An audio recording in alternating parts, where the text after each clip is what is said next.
Our trip idea was simple. We just wanted a warm week away from Chicago in January, so we took advantage of the cheap $70 flights and booked our trip to Las Vegas. Our plan was to fly our bikes there and bike to Red Rocks National Conservation Area and camp there for 4 nights. Our plan was to fly our bikes there, bike to the Red Rocks National Conservation Area, and camp there for 4 nights.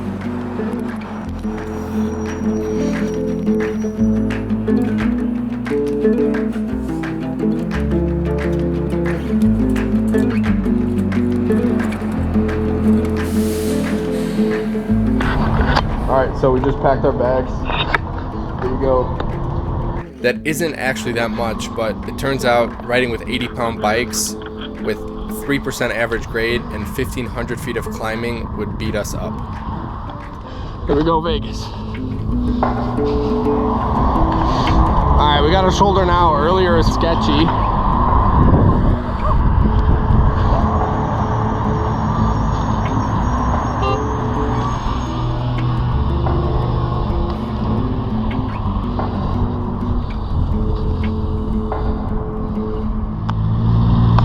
That's the strip.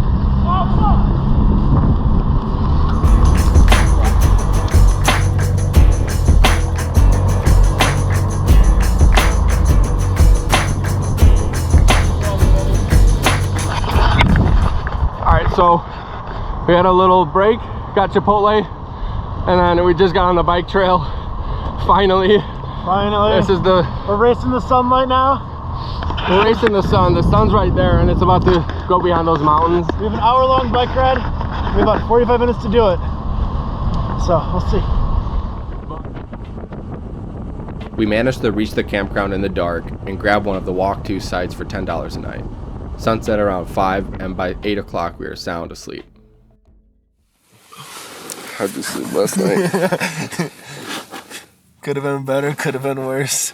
But I'm here and I'm alive and not dead of hypothermia, so can't really complain for the most part. Except I can't really feel my toes. Dude, that fox last night. Baby fox. Saw baby fox. Yeah, we saw Desert. He had a big ass head. Yeah, and I couldn't see him because I didn't have my fucking contacts in. That was a baby fox. I had to put a hand warmer into my socks, and I was still cold. I think we're gonna go cook some oatmeal now, yeah? Yeah. Alright. Oops.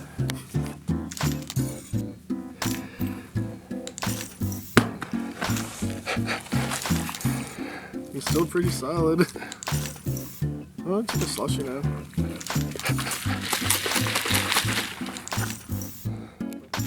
Funny enough, just like we learned in grade school, as soon as the sun comes up in the desert, temperatures rise almost immediately.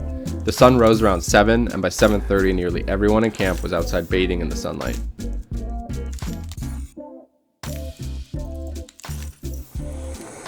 Speaking of bathing, this campground doesn't have any showers or running water, just a well. Our only solution was to give the crown jewels a bird bath each day. We won't show you that, but you can use your imagination on how that went.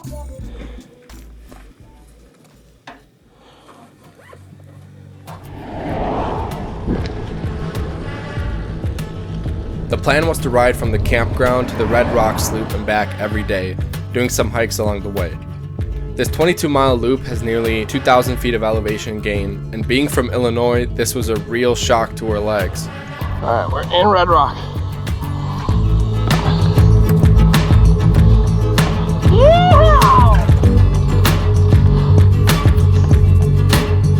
The route is essentially all uphill for the first 8 miles from our tent to High Point on the Red Rocks loop, but then all downhill from there. This really wasn't a bad place for it to suck.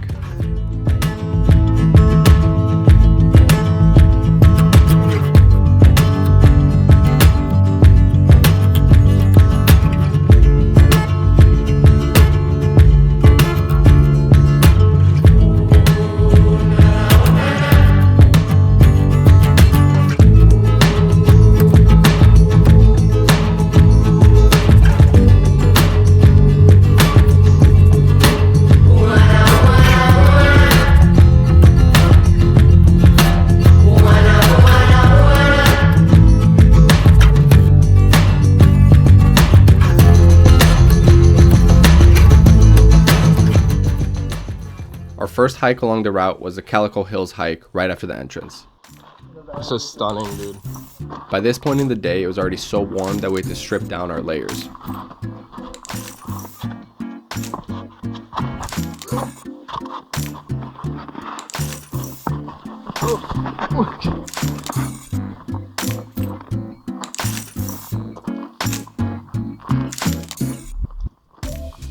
When we got to the trailhead, we would lock up our bikes and stash our cycling shoes in a bush.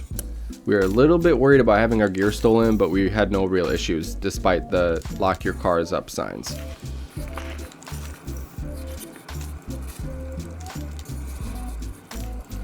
How's that knee?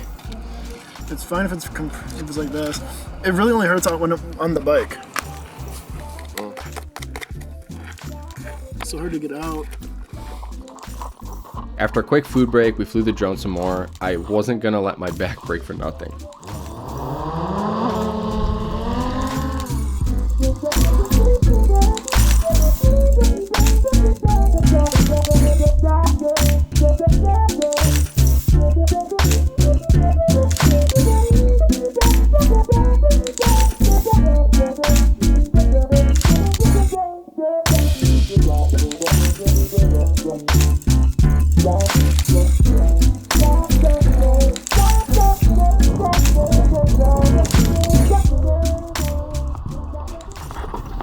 How are we feeling, Andrew?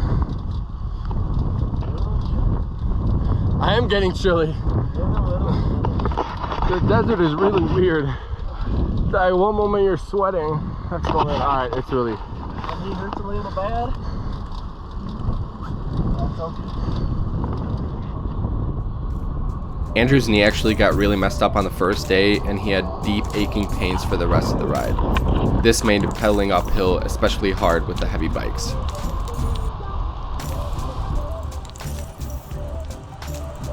Our first full day in the desert was a success, and we went to bed after a quick dinner. No trouble sleeping at all. Oh, you look great. I feel a little crusty. Oh my god, dude, I've never seen hair like that. Oh, that's like 3 days of helmet hair, hat hair, sweaty. This is covered for 3 days. Ew.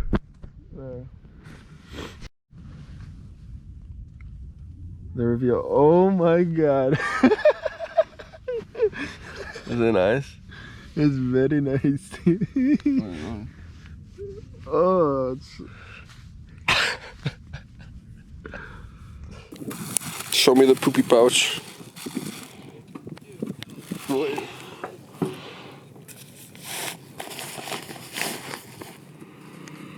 Andrew pumping up the bike tire with our neighbor's floor pump. On our second full day, we made a quick pit stop to refuel with some essentials and continued riding back to the Red Rocks Loop. Double the fun. Technically day 3. Yeah. We decided to hike the White Rock Loop, a 6.2 mile loop at the center of the park. The hike was absolutely beautiful, but the sun was setting quicker than we anticipated.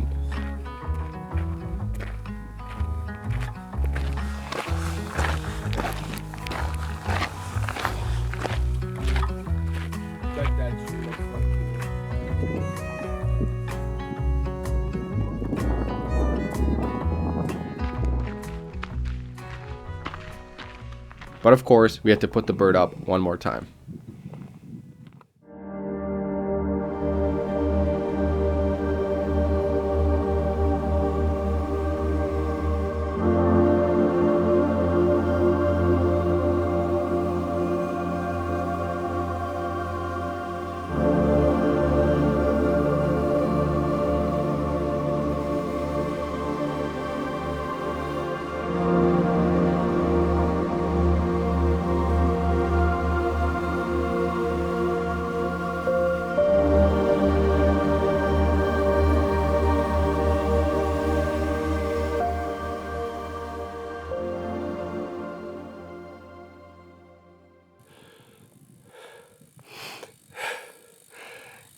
Andrew forgot to change his chain ring before the trip, so he enjoyed the climbs even more than I did.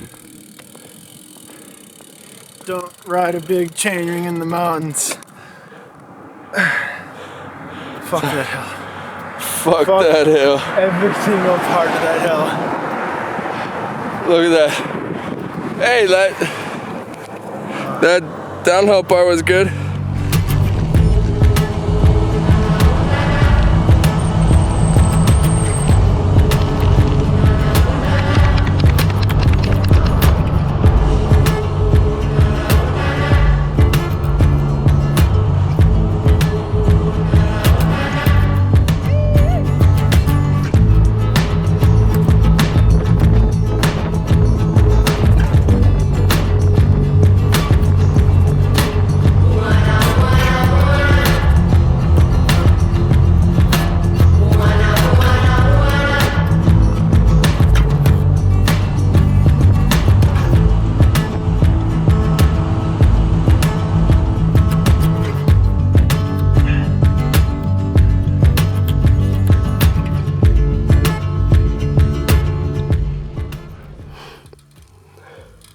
Bad? Very.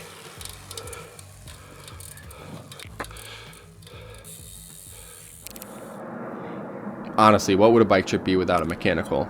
On our longest day of the trip, of course, Andrew managed to blow his tire on a kettle guard next to the highway.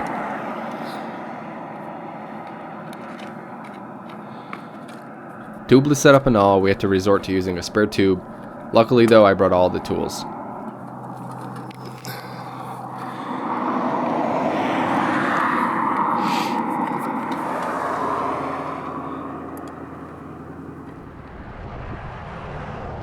Defeated and tired, we rode back home in the dark, ready for some much needed dinner.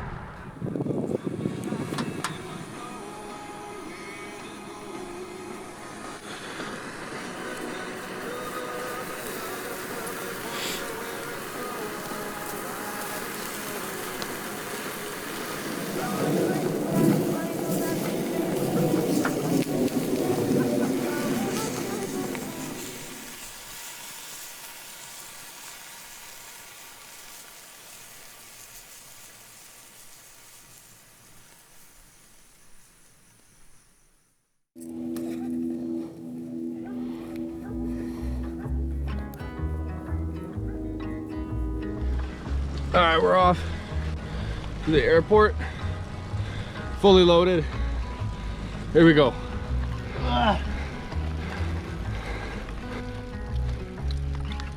On our last day, we rode downhill all the way to the bike shop that was close to the airport and Ubered from there to catch our flight. Alright, we're doing 18, coasting the whole way, downhill all the way to the airport, or the bike shop. We were practically coasting the whole way because our bikes were so heavy.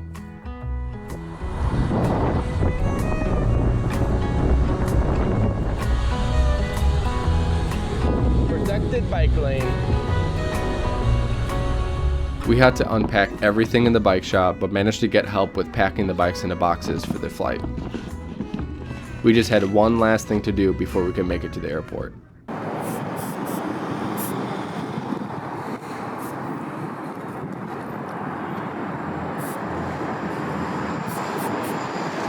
How's your shower?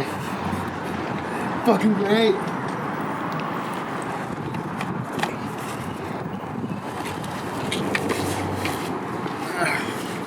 Burger King. All right. Fresh as ever.